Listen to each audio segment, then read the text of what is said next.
আজ আমরা শিখব কিভাবে 11 দিয়ে সহজে ভাগ করা যায়। তাহলে আমাদের 11 দিয়ে ভাগ করার নিয়মটা আমি এখানে করে দিয়েছি, ঠিক আছে। এখানে কি বলেছে, আমি একটা সংখ্যা নিয়েছিলাম 52348318। তাহলে আমাদের 11 দিয়ে ভাগ করার জন্য সবার প্রথমে দেখতে হবে কী করতে হবে, একটা বাদ দিয়ে একটা যোগ করতে হবে। যেমন এখানে 5 নিয়েছি, একটা বাদে 3, তারপর 8, তারপর 1। তাহলে এইভাবে যোগ করে আমি 17 পেয়েছি। আর বাকি যেগুলো পড়ে থাকলো ওই একটা বাদে একটা, সেইগুলো আমি যোগ করেছি 17।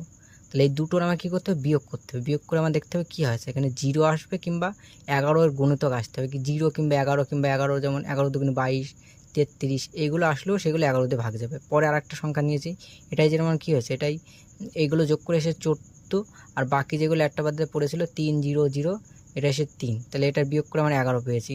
তাহলে আমার 11 গুণিতক কিংবা 11 বলেছিলাম। তাহলে কি আসবে, আমার কি করতে হবে, মেন কাজ কি, একটা বাদ দিয়ে একটা যোগ করতে হবে, করে যেটা বেরোবে আর বাকি যেটা পড়ে থাকবে সেইগুলো এদিকে যোগ করতে হবে। এবার দুটোর আবার বিয়োগফল নিতে হবে। বিয়োগফলটা হয় 0 হতে হবে কিংবা 11 কিংবা 11 গুণিতক, মানে যেগুলো 11 দিয়ে ভাগ যায়। তাহলে পুরো সংখ্যাটা কী হবে, 11 দিয়ে ভাগ যাবে।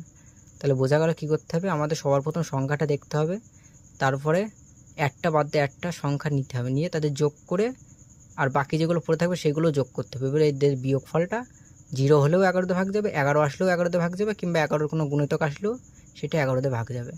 ঠিক আছে, দেখা হচ্ছে নতুন ভিডিওতে। সবাই কমেন্ট করো এবং আমাকে একটু সাপোর্ট করো এবং লাইক সাবস্ক্রাইব করে একটু সহযোগিতা করো।